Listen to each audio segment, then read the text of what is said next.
hari ini kita dituntut untuk memperbanyakkan istighfar, memperbanyakkan berselawat ke atas Nabi Muhammad sallallahu alaihi wasallam. Jadi apa yang Adahan cuba untuk sentuh pagi ini mengenai tentang solat Jumaat.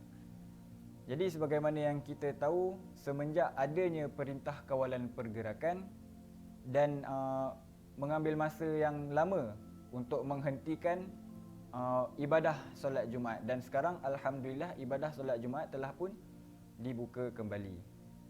Tapi pertanyaan dia, tahukah kita bahawasanya syarat-syarat sah sembahyang Jumaat? Ramai di antara kita yang menganggap remeh tentang solat Jumaat. Jadi solat Jumaat tidak sah apabila si solat yang mengerjakan solat itu tidak mengawali solat Jumaat itu dengan mendengar dua khutbah. Nah, jadi ramai di antara kita yang ketika hadir ke masjid untuk melaksanakan solat Jumaat, tetapi dia tidak mendengar khutbah. Malah ketika sampai ke dalam masjid, buat benda lain, buat perkara lain. Ataupun kita tengok remaja-remaja sekarang, pemuda-pemuda sekarang, sampai je ke masjid, diorang melepak, duduk dengan kawan, buat kumpulan, borak-borak, sedangkan imam sedang berkhutbah. Dia di luar masjid, di belakang masjid sedang berborak-borak. Ketika iqamat dikumandangkan, baru datang, penuhi saf dan solat. Adakah sah solat Jumaat tersebut? Jawapan yang tepat ialah tidak sah. Sebab apa? Sebab syarat sah diterima solat Jumaat itu ialah mengawali solat kita dengan mendengar khutbah. Nah, jadi sebagaimana yang disebutkan di dalam hadis, Nabi Muhammad sallallahu alaihi wasallam bersabda, "Idza qulta li sahibika yaumal jumu'ati wal imamu yakhutubu faqad laghauta." Apa maksud dia? Idza qulta, apabila engkau bercakap, apabila engkau katakan, apabila engkau perintahkan li sahibika, bagi sahabat-sahabatmu, bagi teman-temanmu atau bagi sesiapa sahaja, yaumal jumu'ati, di hari Jumaat, ansib, diam, wal imamu yakhutubu, sedangkan imam ketika itu sedang berkhutbah di atas mimbar, faqad laghauta, sungguh apa yang kau buat itu adalah sia-sia. Maksudnya apa? Maksudnya ketika khatib sedang berkhutbah di atas mimbar, sedangkan kita menyuruh orang lain untuk diam, maksudnya orang yang sedang bercakap, orang yang sedang membuat bising, kita suruh diam, sedangkan imam ketika itu sedang berkhutbah, khatib sedang berkhutbah di atas mimbar, sebenarnya kita melakukan perkara yang sia-sia. Kenapa perkara yang sia-sia?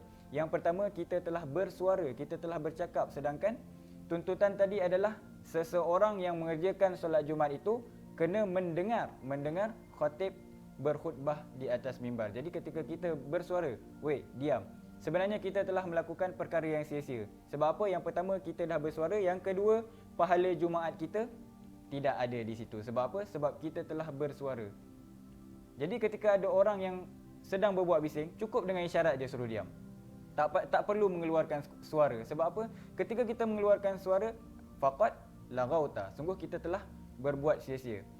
Ataupun ada satu kisah menceritakan ketika mana Nabi Muhammad sallallahu alaihi wasallam sedang berdiri di atas khatib sedang berkhutbah Jumaat. Jadi masjid di zaman Rasulullah tidak sama dengan masjid zaman kita sekarang. Zaman masjid di atas Rasulullah tu, zaman masjid di masa Rasulullah adalah secara terbuka. Jadi ada batu-batu di jalan. Jadi ketika Nabi Muhammad sedang berkhutbah, sedang berkhatib di atas mimbar, ada seorang sahabat yang mengambil batu dan bermain batu.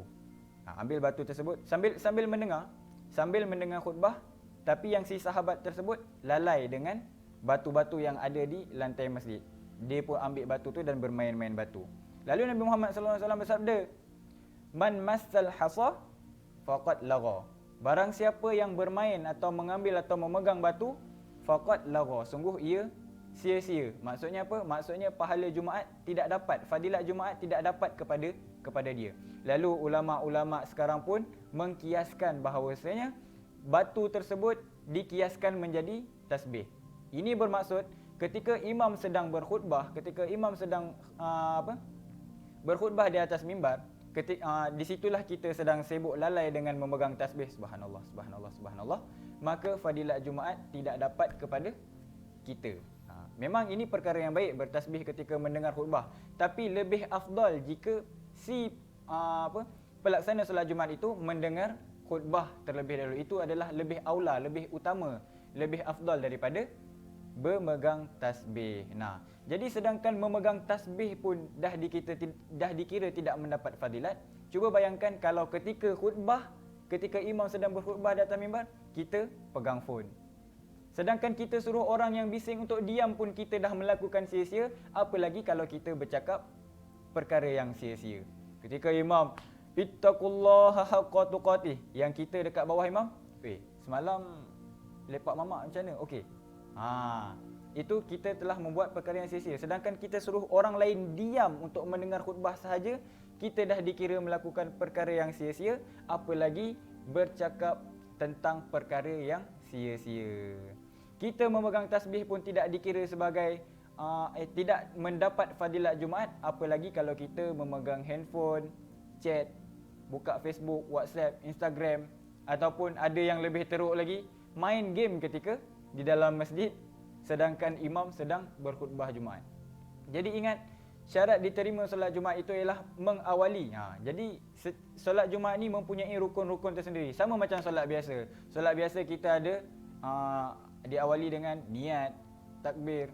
Jadi kalau kita tertinggal salah satu daripada rukun-rukun, maka solat kita tidak diterima. Begitu juga dengan tata cara solat Jumaat. Mesti diawali dengan khutbah, 2 khutbah. Jadi mendengar khutbah yang disampaikan oleh khatib itu ialah wajib untuk mendapat fadilat Jumaat.